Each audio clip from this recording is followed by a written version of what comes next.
हम ब्रेन की बात कर रहे हैं तो they are 4 lobes in each hemisphere, frontal, parietal, temporal and occipital. सबसे पहले अगर हम देखें central sulcus, this is sylvian fissure. Central sulcus में अगर हम देखें, सेंट्रल सर्कस के जस्ट आगे जो सर्कस होता है इसको हम बोलते हैं प्री सेंट्रल सर्कस।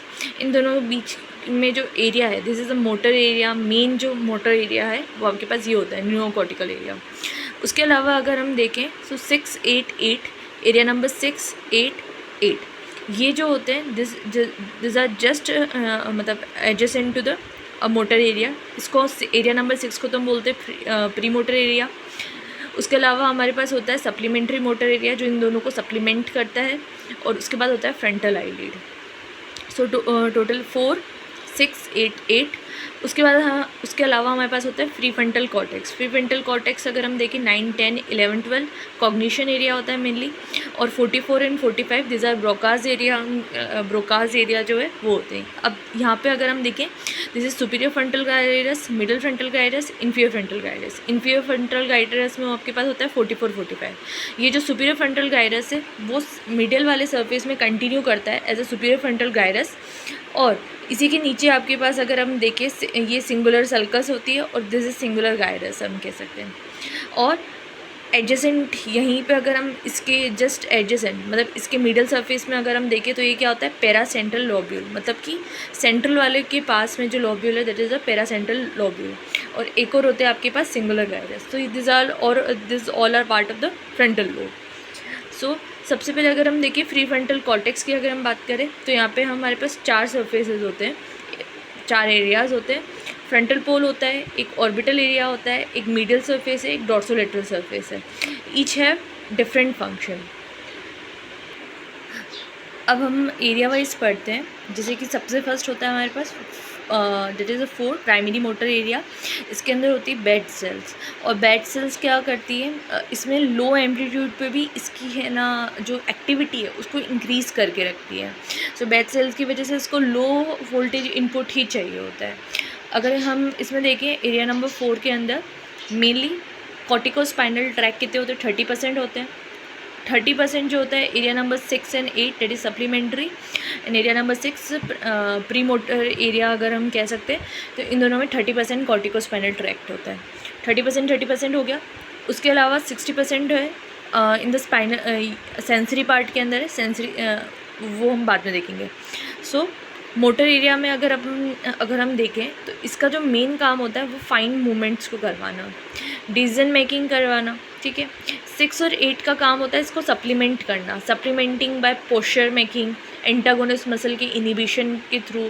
जो प्रॉक्सिमल पोर्शन है, डिस्टल लिम मतलब जो लिम्स है उनको एक्शन में लेके आना। सो मेनली अगर हम देखें इनका मेन फंक्शन होता है प्लानिंग करना, कोऑर्डिनेट करना, फाइननेस जो है उसको लेकर आना, ठीक है। और फाइन वॉलंटरी मूवमेंट्स के लिए जो हमारे पास मेनली होता है आपके पास that is your primary motor area, उसको सप्लीमेंट करते हैं दिस 6 एंड 8। उसके बाद होता है 8th that is the frontal eyelid area. जो फ्रंटल आईलिड एरिया होता है इसका मेनली काम होता है फ्रंटल, जैसे कि लेफ़्ट साइड का फ्रंटल आईलिड है, ये क्या करता है राइट साइड के PPR गामा जो सर्किट है उसको स्टिमुलेट करता है, ठीक है। और उसकी वजह से राइट साइड नर्व अगर हम देखें स्टिमुलेट होती है, and that result into the right gaze. कहने का मतलब राइट लेटरल साइड का जो व्यू है वो हमें आ सकता है।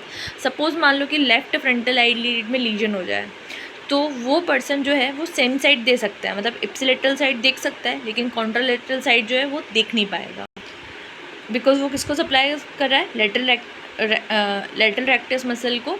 सो लेटरल रेक्टस मसल जो है वो राइट साइड की पैरालिसिस हो जाएगी।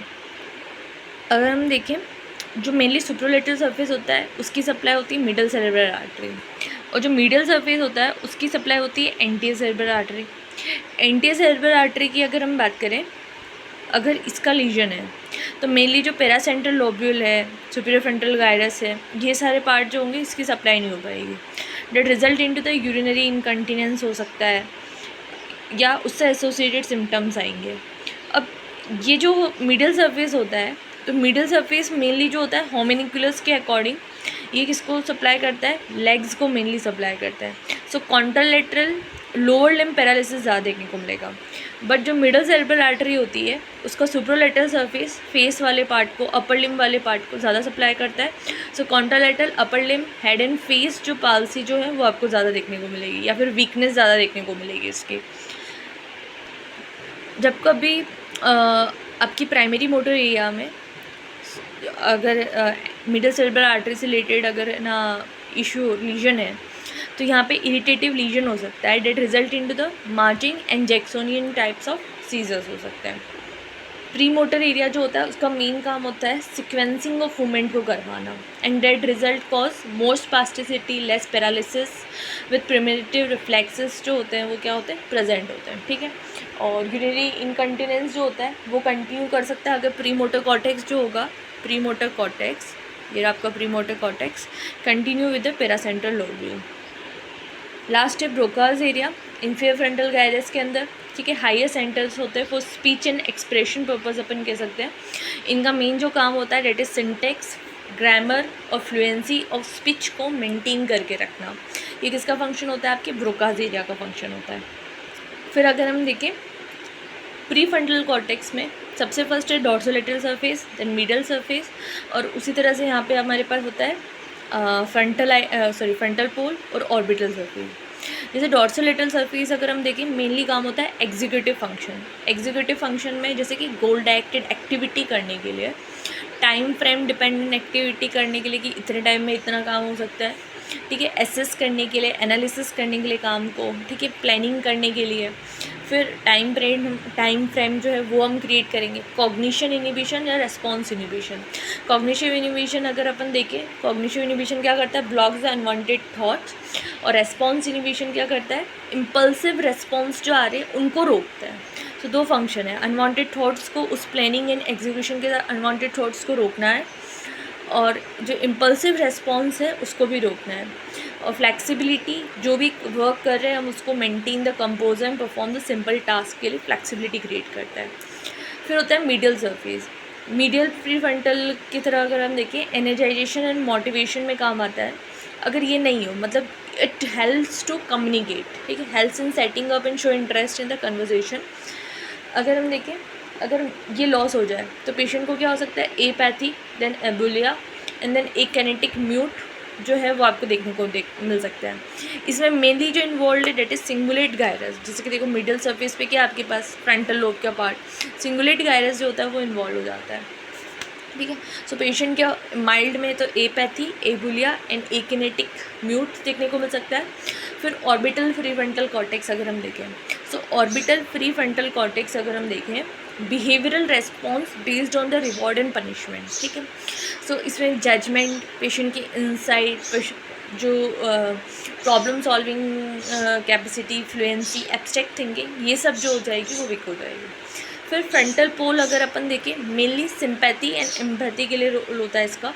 थ्योरी ऑफ माइंड, पेशेंट को मतलब जो भी पर्सन है उस पर्सन को देखकर उसके इमोशंस और उसकी थिंकिंग को एनालाइज करने की कोशिश करता है, और then find out the weakness and strategies, ठीक है। तो that is your work for frontal pole. Higher mental functions अगर हम देखें that is a oral copy, orientation, registration and recall, attention, language and कॉपिंग।